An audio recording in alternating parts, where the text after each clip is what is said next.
Título: Sobre o mecanismo psíquico dos fenômenos histéricos. Uma conferência. 1893. Esse texto pertence ainda ao terceiro volume da edição. Agora, primeiro inicia-se a nota do editor inglês. O original alemão parece nunca ter sido reeditado. A presente tradução é uma versão levemente corrigida da de 1956.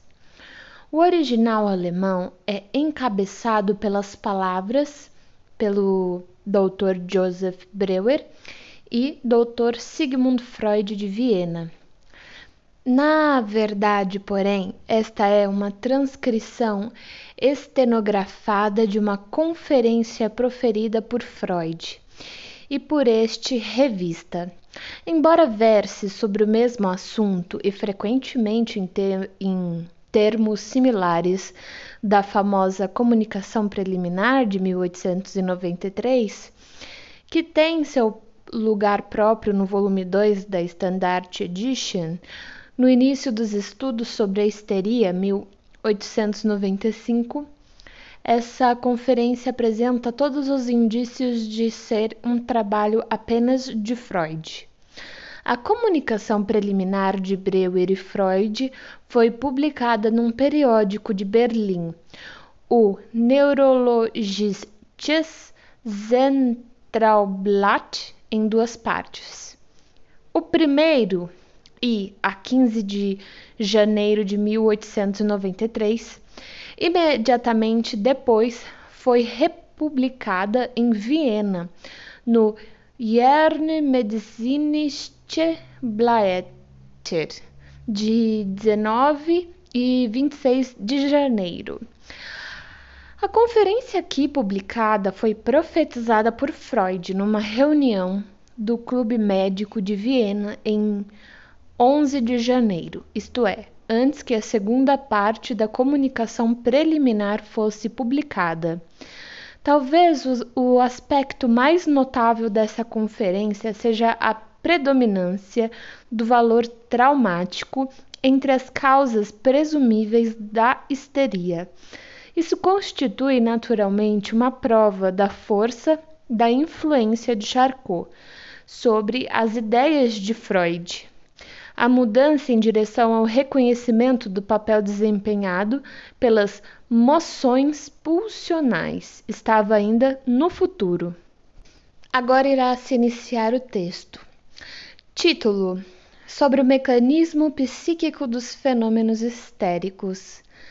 Senhores, venho hoje à sua presença com o objetivo de informá-los sobre um trabalho cuja primeira parte já foi publicada no Zentralblatt für Neurologie, assinalada por Joseph Breuer e por mim. Como se pode depreender do título do trabalho, ele versa sobre a patogênese dos sintomas histéricos e sugere que as razões imediatas do desenvolvimento dos sintomas histéricos devem ser buscadas na esfera da vida psíquica.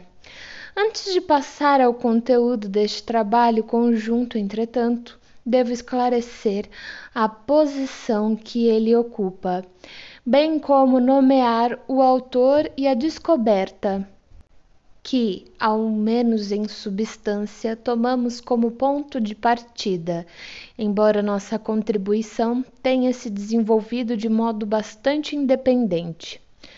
Como os senhores sabem, todos os modernos avanços na compreensão e no conhecimento da histeria derivam do trabalho de Charcot.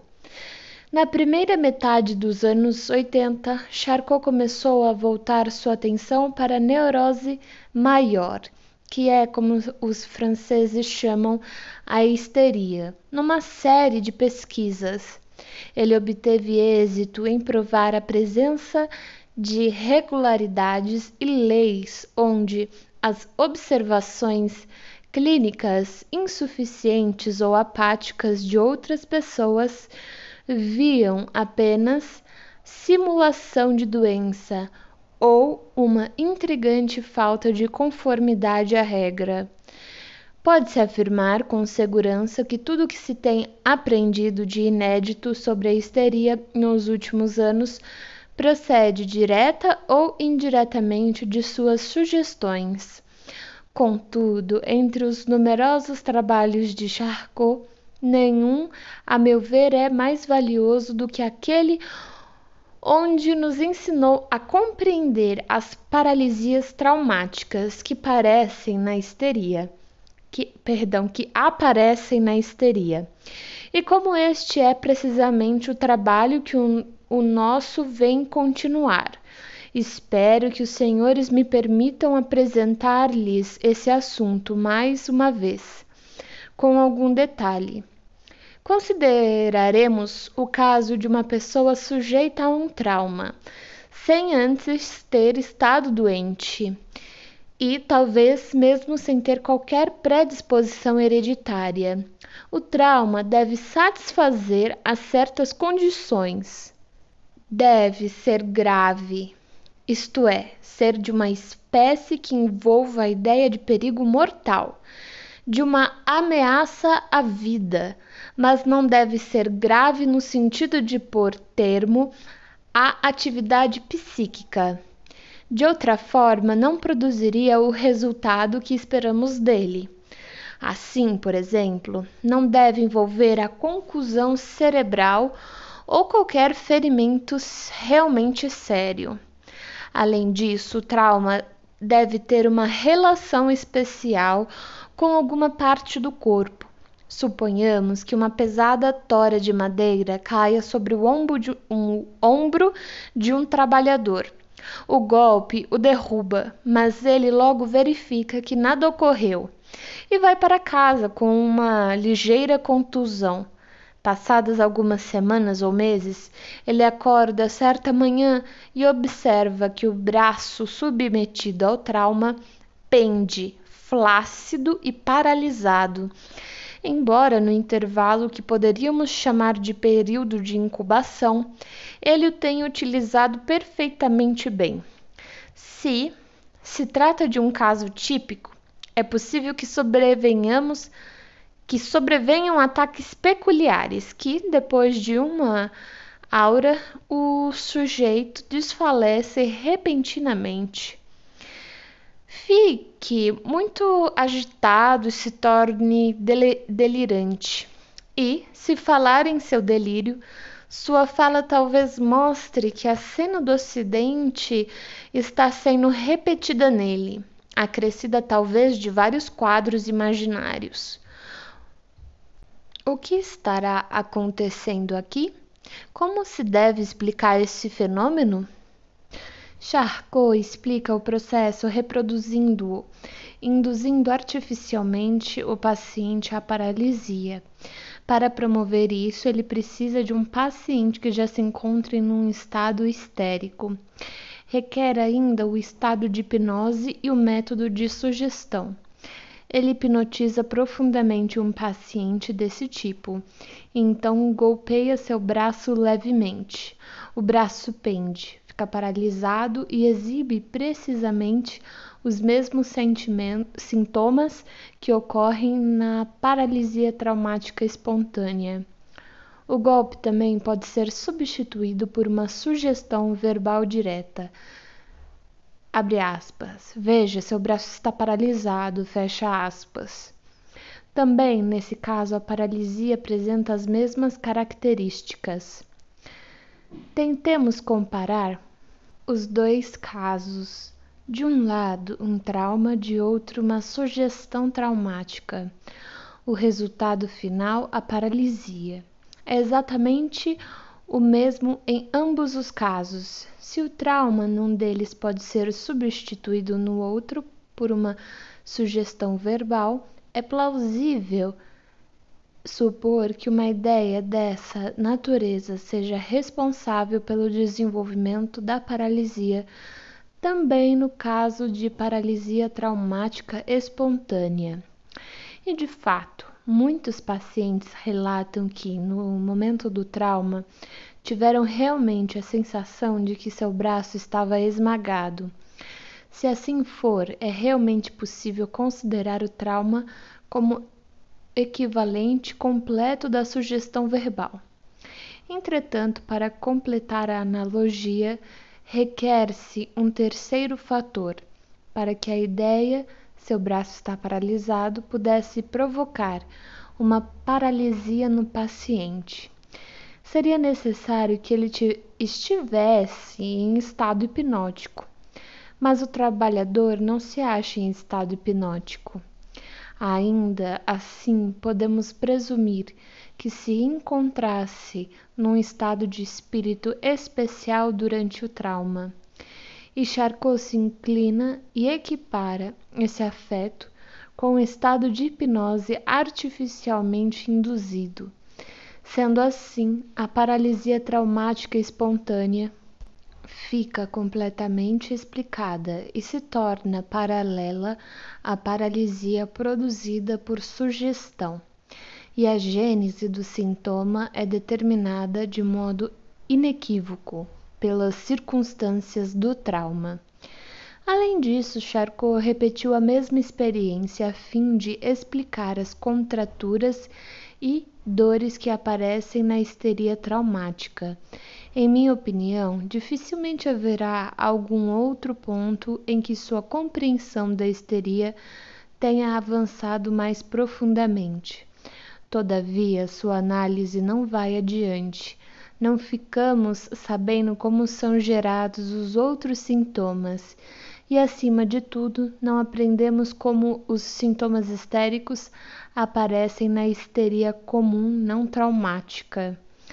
Aproximadamente na mesma época, senhores, em que Charcot assim lançava luz sobre as paralisias histerotraumáticas, o Dr. Breuer, entre 1880 e 1882, empreendia o tratamento médico de uma jovem senhora que, com uma etiologia não traumática, fora acometida de uma histeria aguda e complicada, acompanhada de paralisias, contraturas, distúrbios da fala e da visão e toda sorte de peculiaridades psíquicas.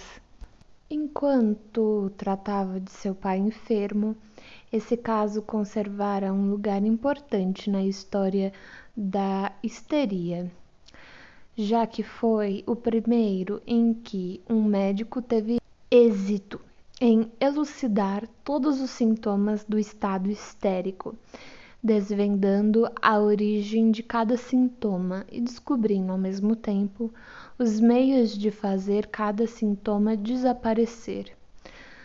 Podemos dizer que foi o primeiro caso de histeria a se tornar inteligível. O Dr. Breuer guardou para si as conclusões derivadas desse caso, até certificar-se de que não se tratava de um caso isolado. Depois de retornar em 1886 de um curso com Charcot, comecei a fazer, com a constante cooperação de Dr. Breuer, observações detalhadas sobre um número bastante grande de pacientes histéricos, examinando-os a partir desse ponto de vista. Descobri então que o comportamento dessa primeira paciente fora de fato típico e que as inferências justificadas por aquele caso podiam ser estendidas a um número considerável de pacientes histéricos, se não a todos. Nosso material consistia em casos da histeria comum, isto é, não traumática. Nosso procedimento era a consideração de cada sintoma em separado e a indagação das circunstâncias em que ele tinha aparecido pela primeira vez.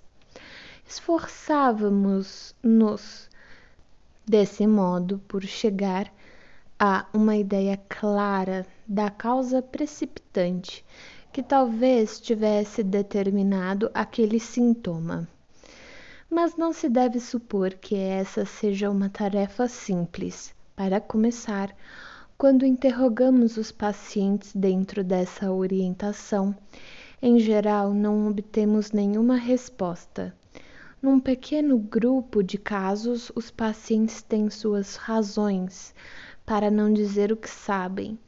Em um número maior de casos, porém, os pacientes não têm qualquer noção do conteúdo e nem do contexto dos seus sintomas.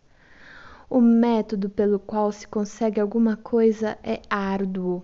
É assim: os pacientes devem ser colocados em hipnose e então indagados sobre a origem de algum sintoma particular, quando apareceu e o que lembram em conexão com ele.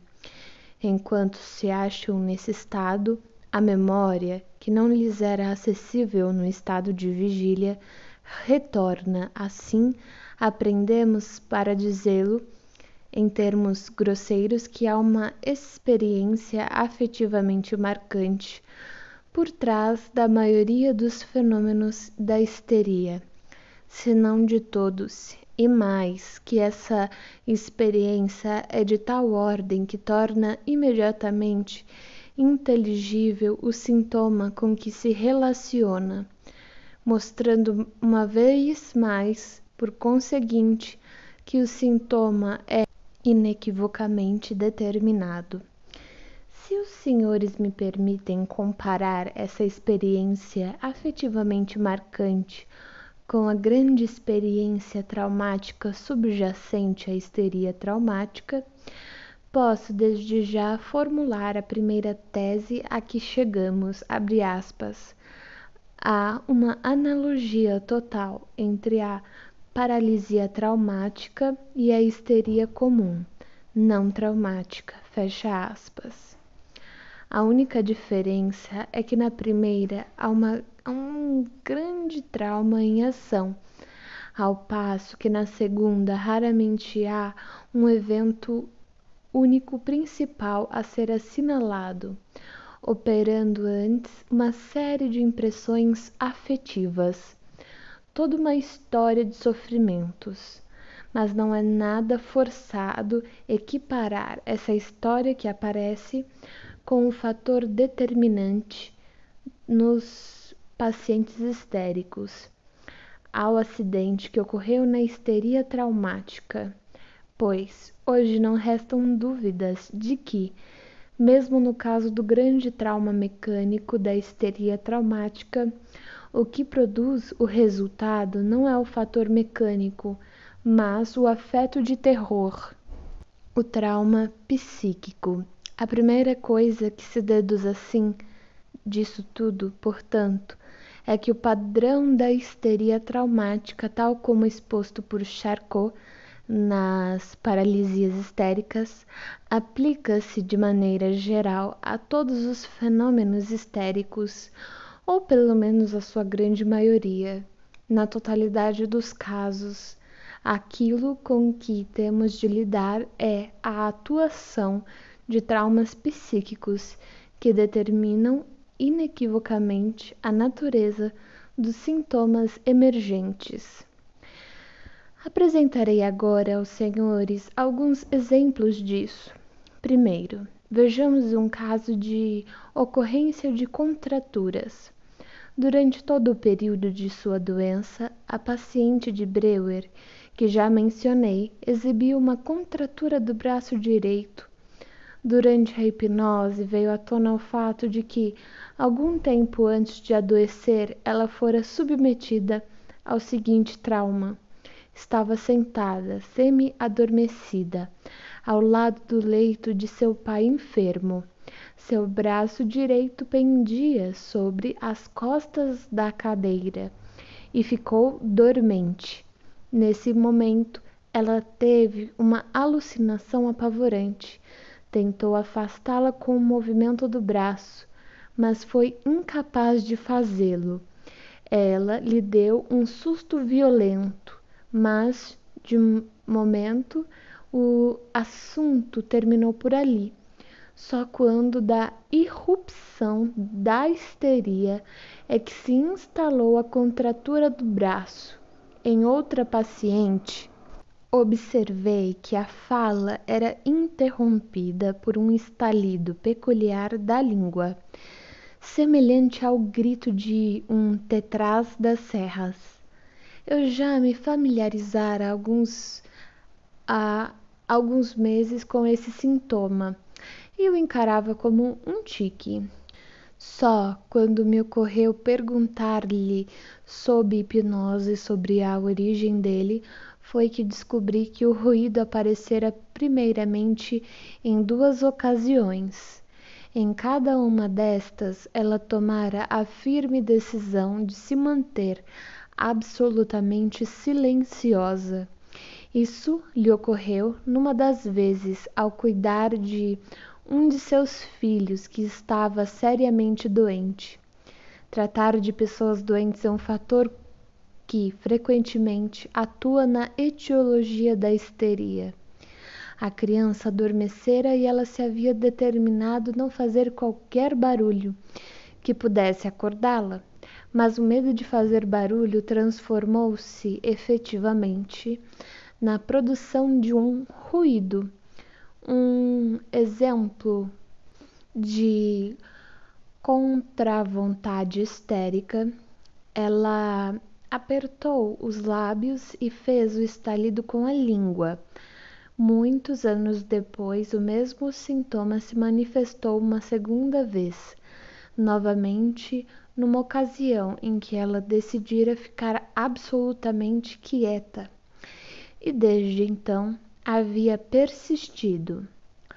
Muitas vezes, uma única causa precipitante não basta para fixar um sintoma, mas, quando esse sintoma aparece reiteradamente, acompanhado por um afeto específico, torna-se fixado e crônico.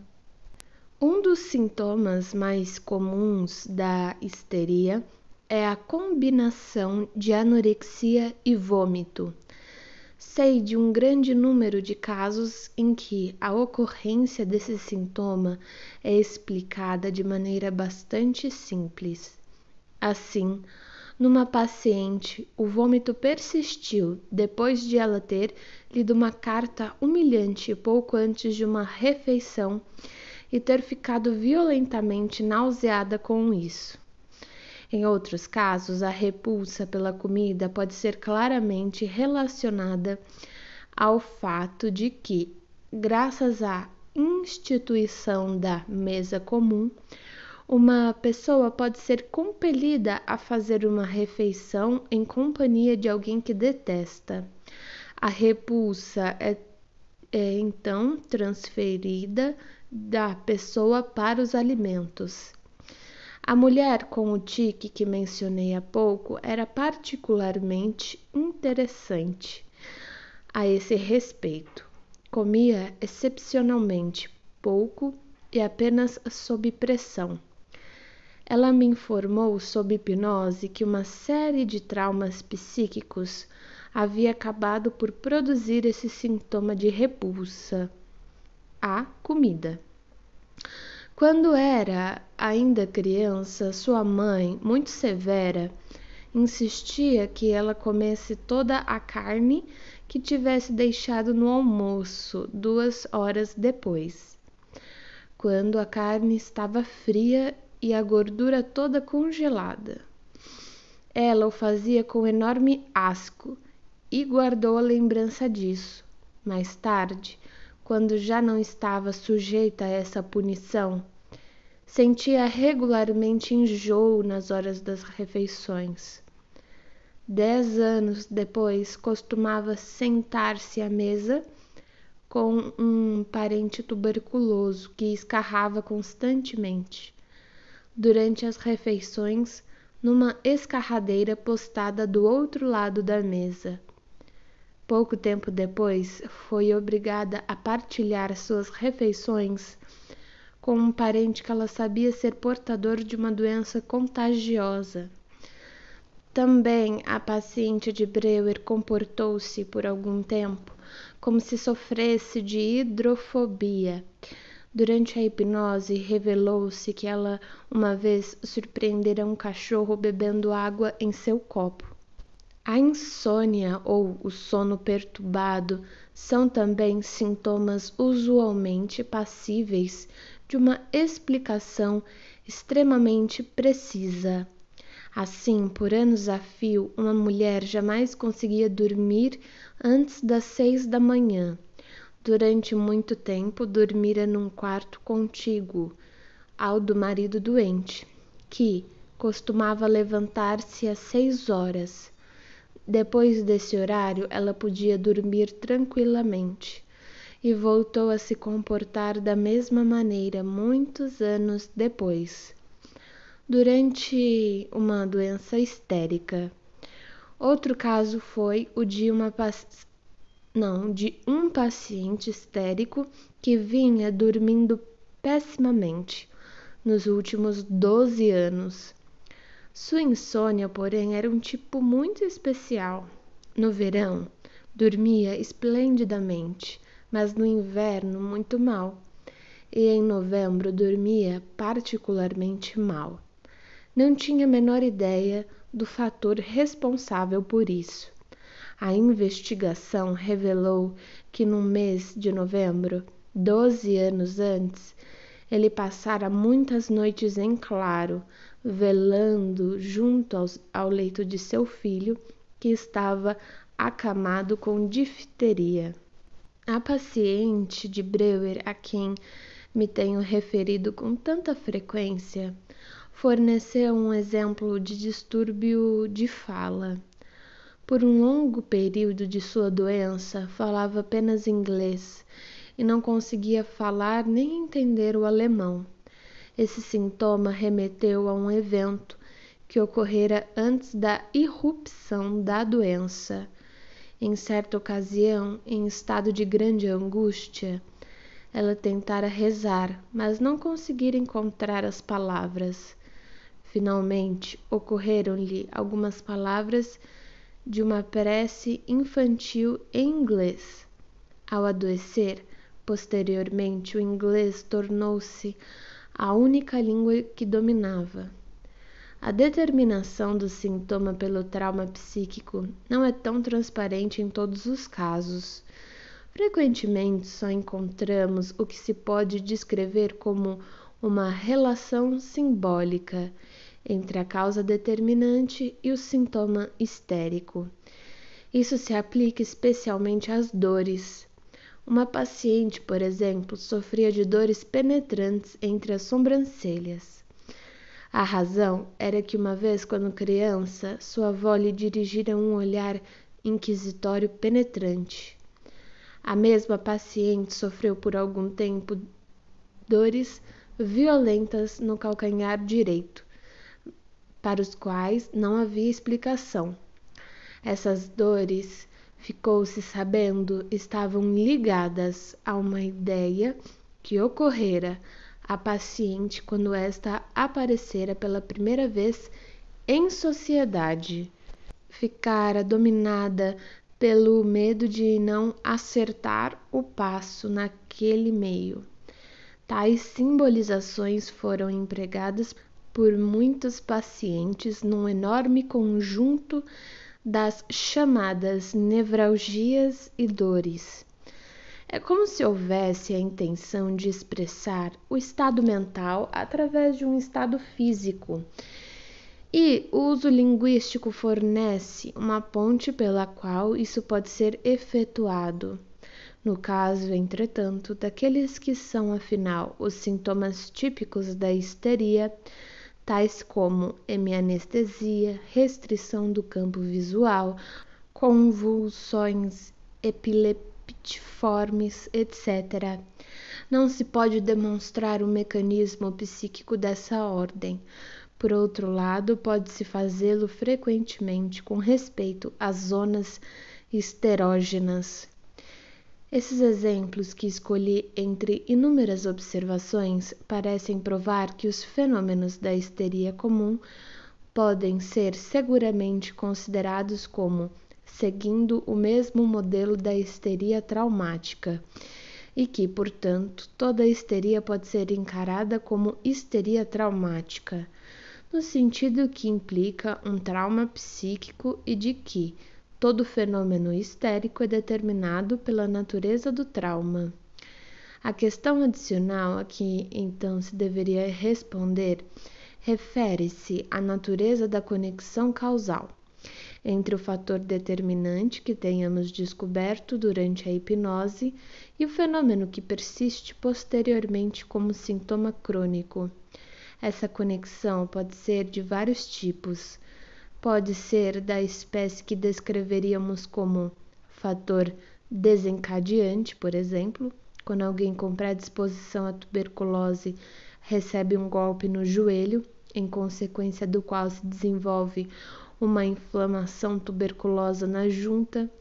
O golpe é uma simples causa desencadeante, mas não é isso que ocorre na histeria. Há uma outra espécie de causação, a saber, a causação direta.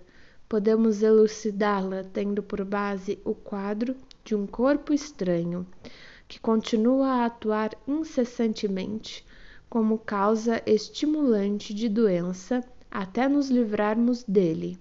Cessant causa, cessant effectus. A observação de Breuer mostra-nos que há uma conexão deste segundo tipo entre o trauma psíquico e o fenômeno histérico, pois Breuer aprendeu com sua primeira paciente que a tentativa de descobrir a causa determinante de um sintoma era, ao mesmo tempo, uma manobra terapêutica. O momento em que o médico desvenda a ocasião da primeira ocorrência do sintoma e a razão de seu aparecimento. É também o momento em que o sintoma se desfaz. Quando, por exemplo, o sintoma apresentado pelo paciente consiste em dores, e quando lhe indagamos sob hipnose sobre sua origem, ele evoca uma série de lembranças ligadas a elas. Se conseguirmos suscitar nele uma lembrança realmente vívida, e se ele vir as coisas diante de si com toda a sua realidade original, observaremos que está completamente dominado por algum afeto. E se então o compelirmos a exprimir verbalmente esse afeto, verificaremos que, ao mesmo tempo em que ele manifesta esse afeto violento, o fenômeno de suas dores desponta marcantemente uma vez mais, e daí por diante. O sintoma em seu caráter crônico desaparece. Assim se passaram os fatos em todos os exemplos que mencionei. Foi interessante notar que a lembrança desse acontecimento específico era extraordinariamente mais vívida que a lembrança de quaisquer outros, e que o afeto concomitante era tão intenso, talvez quanto o fora no momento da ocorrência efetiva do evento. Só resta supor que o trauma psíquico de fato continua a atuar no sujeito e sustenta o fenômeno histérico, sendo eliminado tão logo o paciente fala sobre ele. Como acabei de dizer, quando, de acordo com o nosso procedimento, se chega a um trauma psíquico, fazendo perguntas ao paciente sob hipnose, descobre-se que a lembrança envolvida é excepcionalmente forte e preserva a totalidade de seu afeto. A questão que agora se coloca é de que modo um evento ocorrido há tanto tempo, talvez 20, talvez 10 ou 20 anos, pode continuar exercendo poder sobre o sujeito, e como foi que tais lembranças não foram submetidas ao processo de desgaste e esquecimento. Com o objetivo de responder essa questão, eu gostaria de começar por alguns comentários sobre as condições que regem o desgaste dos conteúdos de nossa vida representativa. partiremos de uma tese que pode ser formulada nos seguintes termos. Quando uma pessoa experimenta uma impressão psíquica, alguma coisa em seu sistema nervoso, que chamaremos provisoriamente de soma de excitação, aumenta. Ora, em todo indivíduo existe uma tendência a diminuir essa soma de excitação, a fim de preservar a saúde.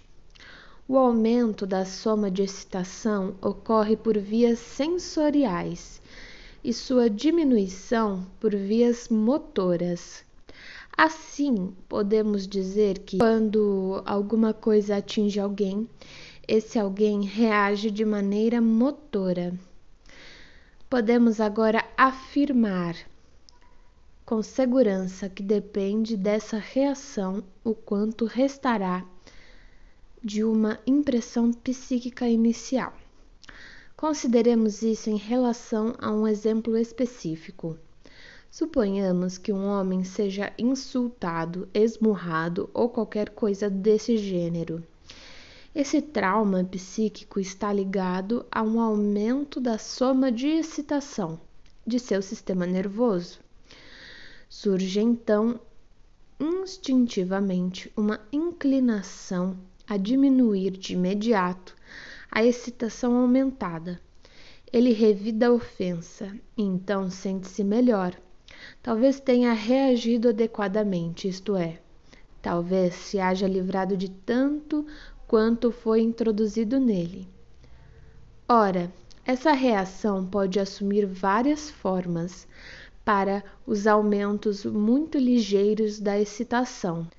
As alterações corporais talvez sejam suficientes: chorar, insultar, esbravejar. Quanto mais intenso o trauma, maior a reação suficiente.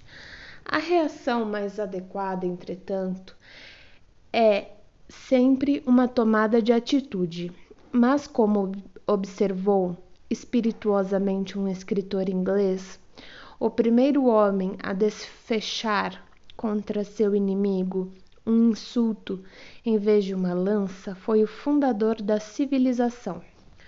Portanto, as palavras são substitutas das ações e, em alguns casos, por exemplo, na confissão, as únicas substitutas. Dessa maneira, paralelamente à reação adequada, há aquela que é menos adequada. Quando, porém, não há nenhuma reação a um trauma psíquico, a lembrança dele preserva o afeto que lhe coube originalmente.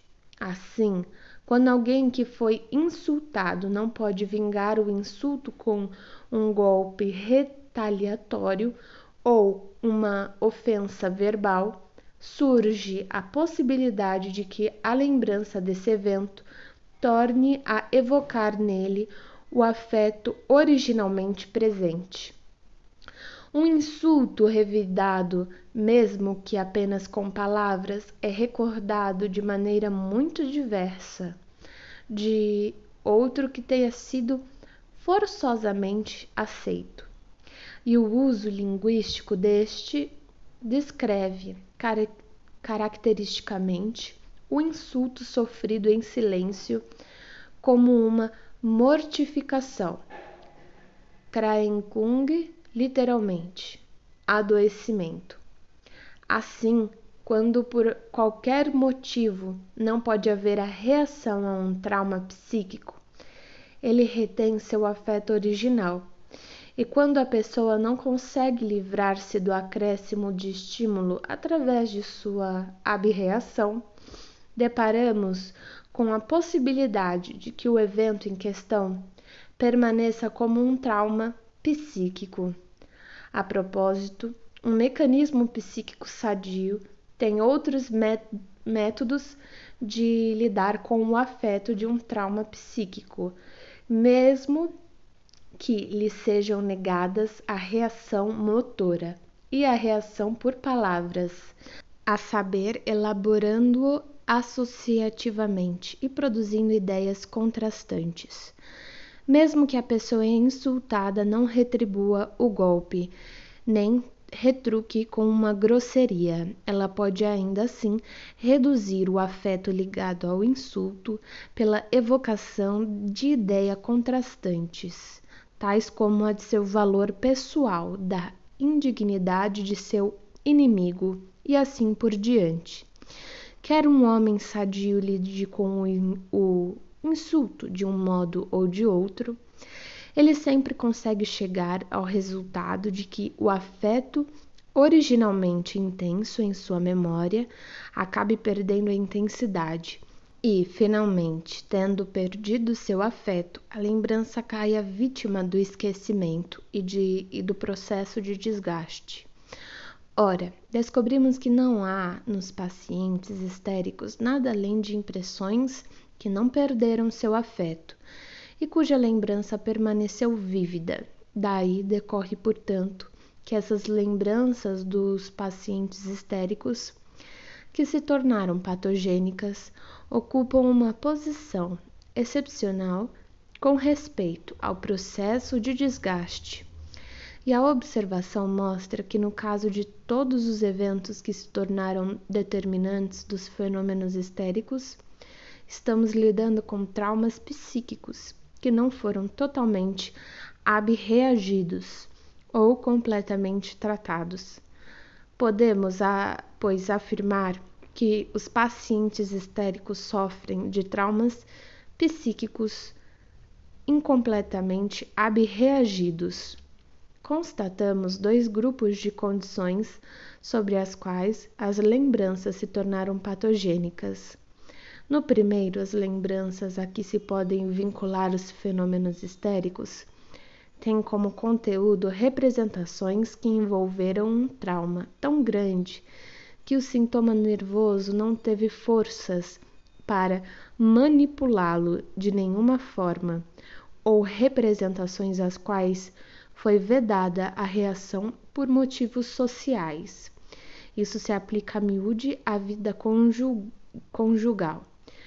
Ou, por fim, o sujeito pode simplesmente recusar-se a reagir, pode não querer reagir ao trauma psíquico.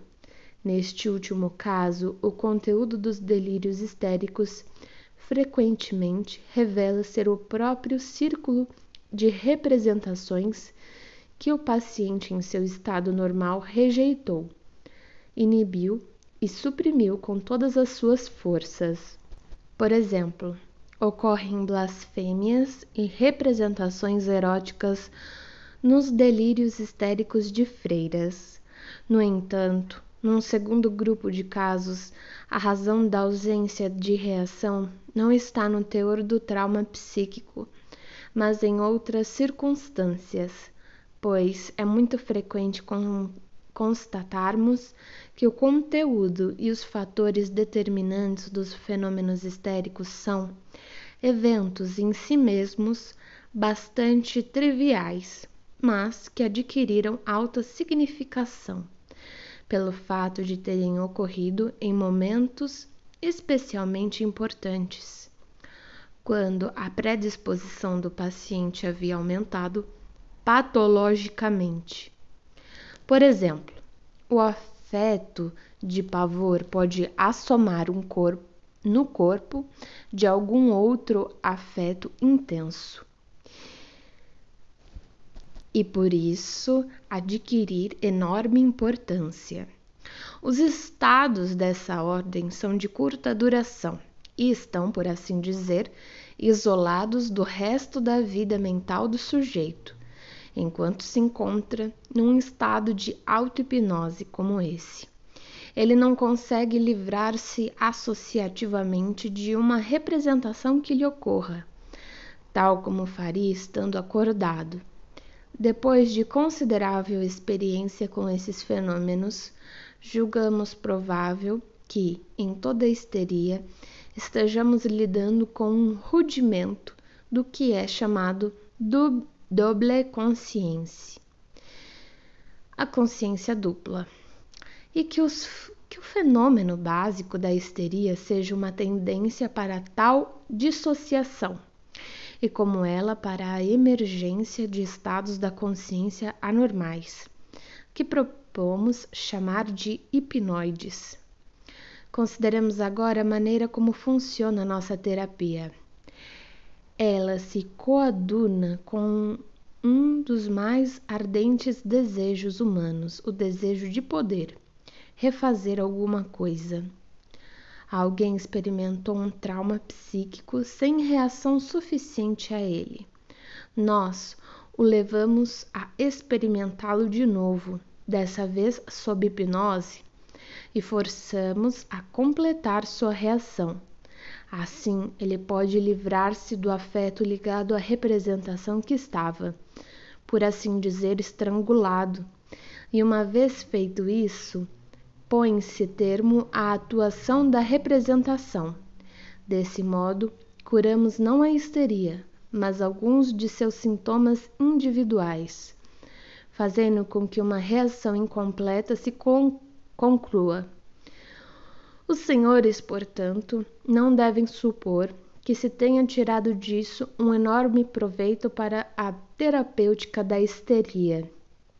A histeria, como as neuroses, tem causas mais profundas, e são essas causas mais profundas que estabelecem limites, muitas vezes bem apreciáveis, ao sucesso de nosso tratamento.